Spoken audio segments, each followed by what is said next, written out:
বন্ধুরা, আগুন নেভাতে যোগ দিয়েছে এবার বিমান, নৌ ও সেনাবাহিনী। এরকমই কিন্তু একটা বড় আপডেট কিন্তু আমাদের সামনে আসছে, যেখানে চট্টগ্রামের কর্ণফুলী থানা এলাকায় চিনিকলের আগুন নেভেনি। আর সোমবার বিকেল 4টার দিকে চট্টগ্রামের কর্ণফুলী থানা ইছানগর এলাকায় ওই চিনি কারখানায় একটি গোডাউনে আগুন লাগে। আর আগুন নিয়ন্ত্রণে 4টা থেকে একে একে Karnaphuli model fire service station এবং লামাবাজার, অগ্রাবাদ, চদনপুরাণ সহ বিভিন্ন স্টেশনে 13টি ইউনিট কাজ করলেও রাত 11টা পর্যন্ত আগুন নেভানো সম্ভব হয়নি এবং রাতে দ্রুত আগুন নিয়ন্ত্রণে আসারও কোনো লক্ষণ দেখা যায়। এদিকে ফায়ার সার্ভিসের সঙ্গে আগুন নেভানোতে যোগ দিয়েছে বাংলাদেশ বিমান, নৌ ও সেনাবাহিনীর দল। এর মধ্যে ঘটনা তদন্তে কমিটি গঠন করা হয়েছে। জানা যায়, বিকেলে আগুন লাগার সময় কারখানাটি চালু ছিল। সেখান থেকে প্রায় 500 শ্রমিক কর্মচারী কাজ করেন। আগুন লাগার পর কারখানা বন্ধ করে দেওয়া হয়। কারখানা সূত্রে জানা যায়, কারখানা মোট 5টি গুদাম রয়েছে। প্রতিটি গুদামের ধারণ ক্ষমতা 60,000 মেট্রিক টন।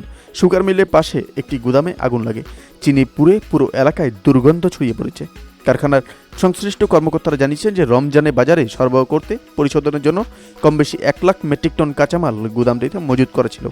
আগুনে প্রায় সব চিনি পুড়ে গেছে। কী কারণে অগ্নিকাণ্ডের সূত্রপাত তা নিশ্চিত করে কেউ বর্তমানে বলতে পারেনি। তবে বিদ্যুতের শর্ট সার্কিট থেকে অগ্নিকাণ্ডের সূত্রপাত হতে পারে বলে ধারণা করছে কারখানার কর্মকর্তারা। ঘটনা প্রত্যক্ষদর্শী লোকজন জানায় যে অগ্নিকাণ্ডের পরপরই প্রথমে আগুনের লেলিহান শিখা ও ধোঁয়ায় আচ্ছন্ন হয়ে পড়ে চিনি কারখানায় গোডাউন। ফায়ার সার্ভিসের লোকজন সেই আগুন নিয়ন্ত্রণে প্রাণপণ চেষ্টা চালান এবং আগুনের লেলিহান শিখায় আশেপাশের এলাকায় আতঙ্ক ছড়িয়ে পড়ে।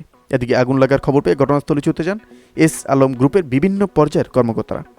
বন্ধুরা, এই আপডেটটি সম্পর্কে আপনার কি মতামত এবং এই নির্মম আপডেটটি সম্পর্কে আপনার কি অভিযোগ, আমাদের অবশ্যই কমেন্ট বক্সে জানাতে পারেন।